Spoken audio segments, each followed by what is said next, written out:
No need to introduce too much. Gold itself is an attractive topic.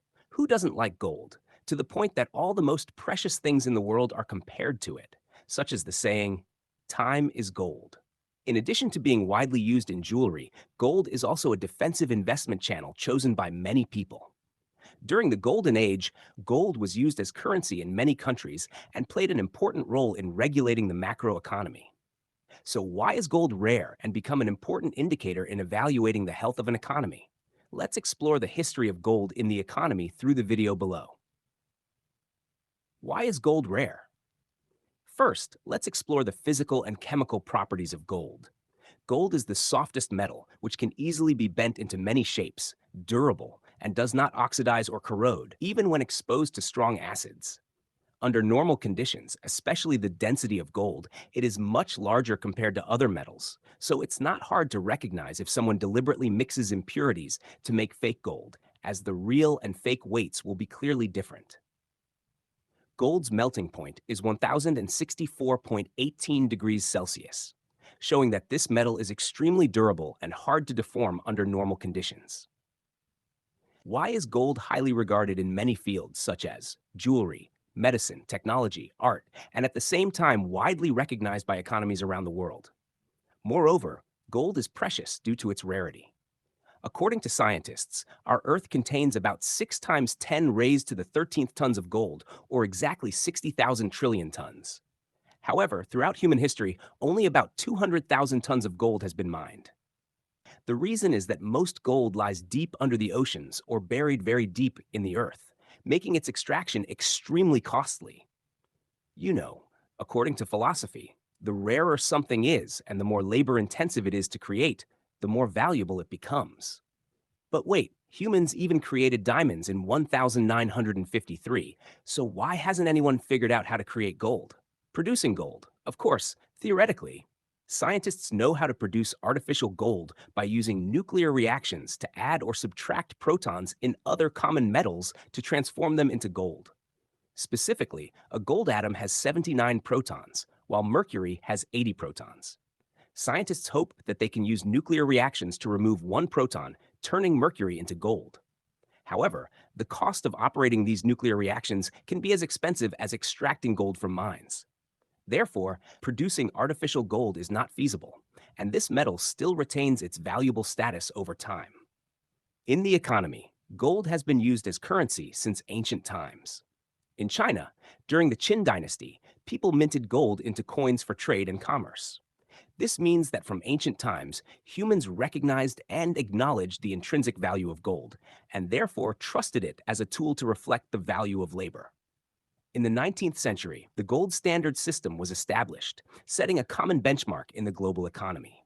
The principle of this system is that the value of money is tied to the amount of gold it can be exchanged for, meaning a government can only print as much money as its gold reserves allow. This system acted as a vaccine against inflation, helping to limit the risk of currency devaluation. However, during World War I, most countries needed massive amounts of cash to pay for war expenses, followed by the Great Depression in the period from 1923 to 1930, when the production of goods far exceeded the purchasing power of the people. Therefore, governments chose to pump more money into the economy to stimulate consumption. At this point, the gold standard system showed its inflexibility, as countries could not freely increase the money supply as desired and had to depend on their gold reserves.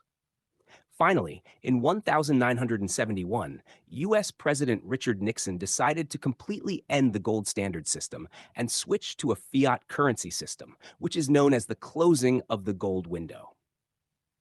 Additionally, there are some other reasons why gold cannot become the preferred exchange tool for economies like money. First, gold is quite inconvenient to divide into many denominations and is not easy to transport. Second, gold lacks liquidity compared to money and has volatile prices depending on geopolitical situations. Therefore, money remains the most commonly used medium of exchange to this day. Benefits of holding gold. Despite changes in circumstances, gold remains a popular investment tool. In fact, during many periods, people flock to gold. Why is that? First, gold is still a highly liquid asset and can be easily converted into money quickly. Moreover, gold is widely recognized worldwide, so we can buy and sell it in any country without facing much risk of devaluation. On the other hand, gold is also an investment tool that is easily accessible for small investors with limited capital. To make it easier to understand, if you can only save 3,000 USD per month, you would have to save continuously for many years to have enough money to invest in a property in an expensive area like New York, based on current market value. But if you start now, you will immediately be able to buy an ounce of gold and still have some left over. Compared to real estate, gold is certainly a more accessible investment tool in this case. Next, gold is seen as a brake to help investors avoid dangerous situations. When the economy shows signs of downturn, such as rising inflation and currency devaluation, gold still maintains its stable value, and the price of gold may even increase. This protects the purchasing power of investors and helps them preserve the value of their assets. Finally, compared to other investment categories such as stocks, bonds, real estate, or savings, gold remains one of the safest havens.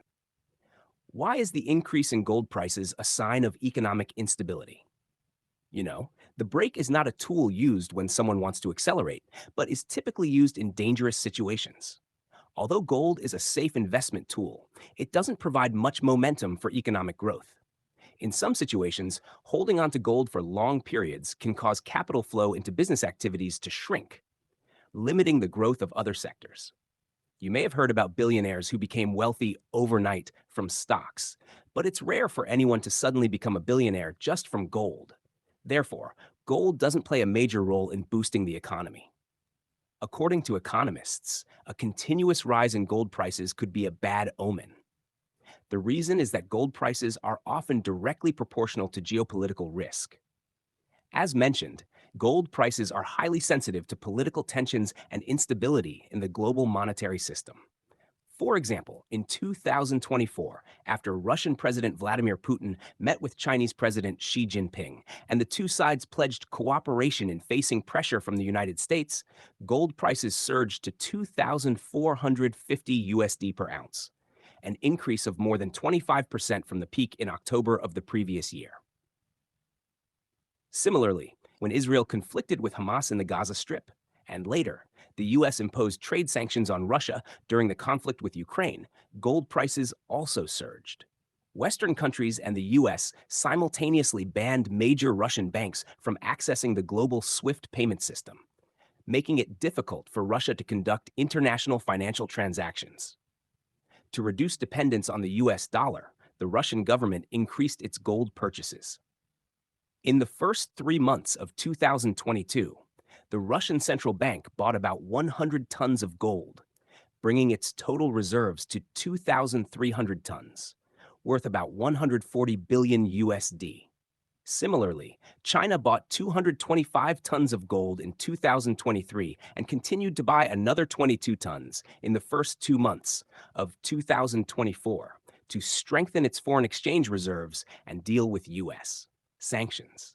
The continuous purchase and accumulation of gold by governments have driven gold prices up. This shows that geopolitical conflicts and trade wars will cause global economic difficulties. Exports and imports stall, goods pile up, national currencies depreciate, and inflation rises. Therefore, the continuous increase in gold prices is seen as an omen for prolonged geopolitical instability. Gold prices are also inversely related to the strength of international currencies and interest rates, as gold is priced in US dollars. On the global market, when the US dollar rises sharply, gold becomes more expensive, and you will need to spend more money to buy the same amount of gold as before. This reduces the demand for gold. Of course, when demand decreases, gold prices will also fall. Conversely, if the US dollar weakens, gold becomes cheaper, and investors tend to buy more gold to store wealth, increasing demand for gold and driving its price up. This is the relationship that macroeconomics professors in universities always try to convey to us. However, the US dollar is the global reserve currency, and a strong USD is often considered a positive indicator for the world economy. Therefore, when gold prices rise, it means that the value of money is decreasing. The value of money reflects the purchasing power of the market, and purchasing power is the driving force behind economic growth. This is why businesses, even banks, are not happy when gold prices increase.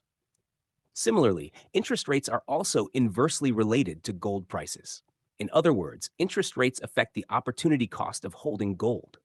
If interest rates rise, investment funds will shift to other forms, such as bonds or savings accounts, because they are more profitable.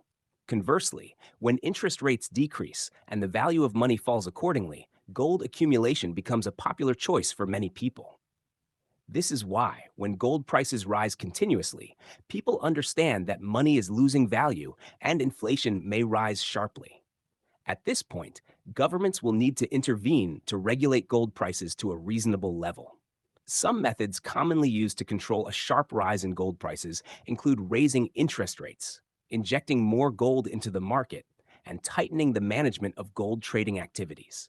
When gold prices surge, who laughs and who cries? The happiest group is certainly the investors who have stored gold long term, as they can easily sell gold to get cash and expand their investment portfolio into other forms such as real estate. However, the rise in gold prices also creates negative investment psychology, as more people rush to gold, leading to a vicious cycle that pushes gold prices even higher. This causes the flow of money in the economy to be misallocated into production, business activities, and other investments. When gold prices rise, investors tend to reduce savings deposits or even withdraw money from banks to convert into gold. If this situation persists, the central bank will be forced to raise interest rates to adjust. At this point, businesses and consumers will reduce their borrowing needs, leading to a drop in commercial banks' revenue due to the difficulty of accessing capital. Companies will also face many challenges when they want to expand their business operations. Cash flow is always considered the lifeblood of a business, and if cash flow cannot circulate, the business's functions will gradually decline, leading to its collapse. In an economy where most companies are struggling to survive, it is impossible to ensure employment rates, salaries, and benefits for workers. As a result, the purchasing power of the people decreases, leading to an economic recession. Therefore, as mentioned, we cannot apply the brakes if we want the economy to accelerate. Gold prices need to be controlled at a reasonable level for the economy to grow sustainably.